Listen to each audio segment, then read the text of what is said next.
প্যান্ডেমিকের পরে আর even during pandemic লোকেরা বেশিরভাগ ডোমেস্টিক যাচ্ছিল, তো 21-22-23 ডোমেস্টিক ওয়াজ দ্য ট্রেন্ড।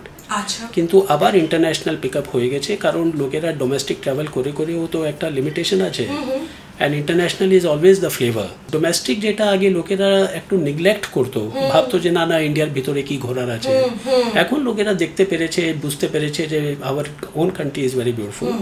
তো people are now combining domestic and international as their holiday experience.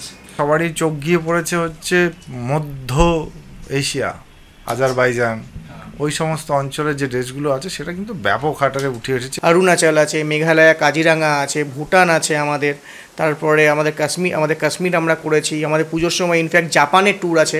ঠিক আছে, আমরা কাস্টমাইজ ট্যুরে বেশি বিলিভ করি।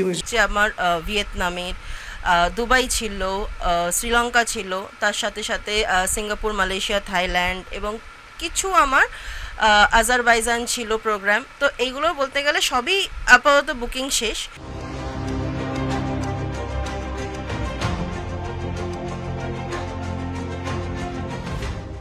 কংক্রিটের ঘেরাটোপে মন ব্যাকুল, ঘুরতে যেতে চান? পুজোর ছুটিতে কোথায় যাবেন? পুজোয় কেউ পাহাড়ে যেতে চায় তো কেউ সাগরে। শুধু দেশে কিংবা ভিন রাজ্যে নয়, বিদেশে ঘুরতে যাওয়ার ট্রেন্ড দেখা যাচ্ছে। তার জন্য সেরা ডেস্টিনেশন কি? The craze for international tourism সবসময় থাকবে, বিকজ লোকেরা বাইরে গিয়ে দেখতে চায় দুনিয়া কীরকম আছে। Because India at the on one hand you are within the same country, তো বাইরে যাচ্ছে, ভিসা লাগাচ্ছে, ইমিগ্রেশন ক্রস করছে, all that is a part of tourism. আর তারপরে যে ক্রস কালচারাল এক্সপিরিয়েন্স, যেটা আমি আগেও বলেছি, যে cross cultural experience is only when you travel outside your own country.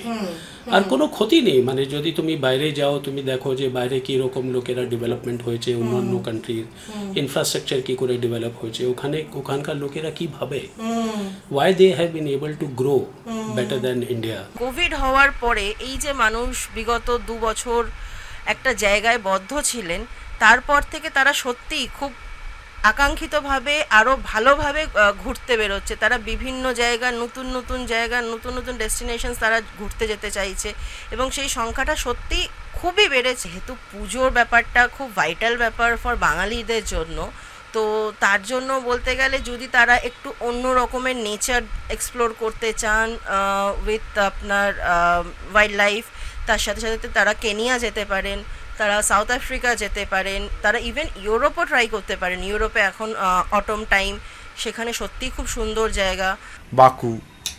তো এই সমস্ত জায়গাগুলো, সেন্ট্রাল এশিয়ান যে জায়গাগুলো আছে, যেখানে গেলে আপনি একদম ইউরোপের একটা ফিল পাবেন, কিন্তু আপনার অপেক্ষাকৃতভাবে খরচা অনেক কম, কারণ বিমান ভাড়া অনেক কম, আপনার ওখানকার থাকা খাওয়ার খরচা অনেক কম, কাজে সোনায় সোহাগা আর কি। কারণ বিদেশে বলতে আশেপাশের জায়গা বাঙালি হয়তো সব ঘুরে নিয়েছে অলরেডি অনেক কিছু।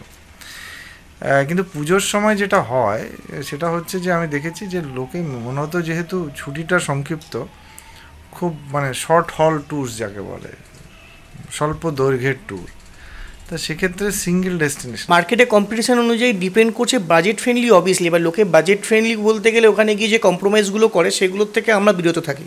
আমরা সবসময়তেই বলি যে মানে প্রপার আজকে বাজেট টোটাল প্যাকেজ, সাপোজ ধরুন একটা কোনো প্যাকেজ একটা এক্স অ্যামাউন্ট হলো, আমি একটা কোনো এক্স অ্যামাউন্ট দিলাম, কোনো একটা কোম্পানি তাকে ওয়াই অ্যামাউন্ট দিল, সে বলছে এই আমি ওয়াই অ্যামাউন্ট মানে অনেক কমে পেয়েছি, কোনো গেলাম, বাট সেখানে গিয়ে দেখছে যে ও পকেট থেকে মানে বেশি টাকা বেরিয়ে গেল।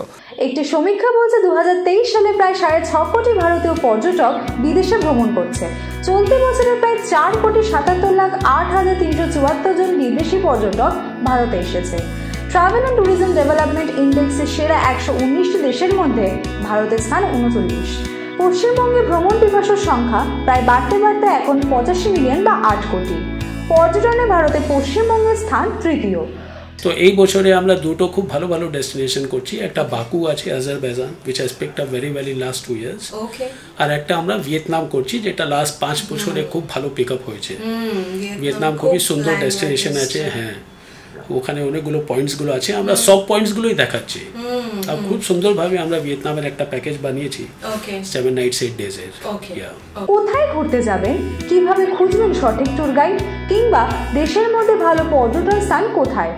মানে আমরা যেটা করি, আমরা যেহেতু স্পেশালাইজড ট্যুর অপারেটর, যেমন থাইল্যান্ড বলুন বা আপনি ব্যাংকক বলুন বা আপনি শ্রীলঙ্কা বলুন, ভুটান বলুন, আমরা হচ্ছে স্পেশালাইজড, মানে আমরা নিজেরা পার্সোনালি সেখানে ট্রাভেল করি, হোটেলের সঙ্গে ডিল করি, এসে আমরা এখানে এসে আমরা সেই প্যাকেজটাকে দিই। তো আমরা হোটেলের লোকেশনও জানি, তো সেক্ষেত্রে হয়তো ইনিশিয়াল স্টেজে আমাদের প্যাকেজ প্রাইসটা হয়তো বেশি লাগতে পারে, কিন্তু আলটিমেটলি আপনি যদি ট্যালি করেন after the completing the tour, আপনি দেখবেন যে আপনি নিজে করলে সে তার থেকে বেশি টাকা পড়তো। উৎসব ছাড়াও ভ্রমণের মৌসুম সারা বছর থাকে, তবে অনেকে পুজোর ছুটির ঠিকানা খুঁজতে নিরিবিলি পরিবেশে যায়, অনেকে আবার নতুন শহরেও ঘুরতে যায়। ভ্রমণ যেমন স্বাস্থ্য ও মন ভালো রাখে, তেমন অন্য স্থানের খানাপিনা থেকেও লাইফস্টাইলের অবগতিও পাওয়া যায়।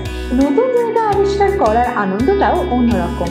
অনেকে গ্রামেও ঘুরতে যায়, অনেকে আবার অ্যাডভেঞ্চার করতে মাউন্টেনিং বা পর্বতারোহণও করেন। বাঙালি এখন দার্জিলিং থেকে ডেনমার্ক জায়গার প্রাকৃতিক দৃশ্য উপভোগ করতে চায়। পর্যটন শিল্প থেকে প্রতি বছর ভারত আয় করে 160 বিলিয়ন USD, যা ভারতীয় টাকায় 13 লাখ কোটি টাকা। দিন দিন পর্যটন ব্যবসা বাড়ছে বাংলায়। ঘুরতে যাওয়ার আগে কোন বিষয়গুলি জানা খুব জরুরি, কোন বিষয়ে সতর্কতা থাকা খুব দরকার, বিদেশের কোন দেশে কম বাজেটের ট্যুর প্ল্যান করা যায়, প্যাকেজ কীরকম হয়। প্যাকেজ বা অফারের জন্য যেটা রয়েছে, পুজো আমি আপনাদের জন্য আপনাদের সমস্ত কিছু কাস্টমাইজ প্রোগ্রামই করতে পারবো। আর যদি আপনারা আমাদের গ্রুপের সাথে যাওয়ার জন্য ইন্টারেস্টেড থাকেন, তাহলে আমি আপনাদের কাছে অনুরোধ করব, ডিসেম্বর অনওয়ার্ডস আমাদের বিভিন্ন জায়গায় গ্রুপ চলছে, এবং সেটা ইন্টারন্যাশনাল ডোমেস্টিক সমস্ত জায়গায়, এবং গ্রুপ অনুযায়ী ভালো ভালো অফার্সও রয়েছে। কারণ অনেকেই আসে যারা টিকিট না কেটে এসছে, তারা প্ল্যানিং করছে ঘুরতে যাবো, দে হ্যাভ 7 নাইট 8 ডেজ বা 8 নাইট 9 ডেজ এরকম টাইম হাতে নিয়ে আসছে, কোথায় যাবো ঠিক করতে পারছে না, বা বাজেট নেই, বা বাজেট আছে বাজেট নিয়ে ঠিক করতে পারছে। তো আমরা সমস্ত কিছু বিবেচনা করেই মানে আমরা ডিসিশন দিই যে আপনি হয়তো এখানে যেতে পারেন, এটা গেলে ভালো হবে। জীবন একটাই, তাই জীবনে ভ্রমণ অতি গুরুত্বপূর্ণ।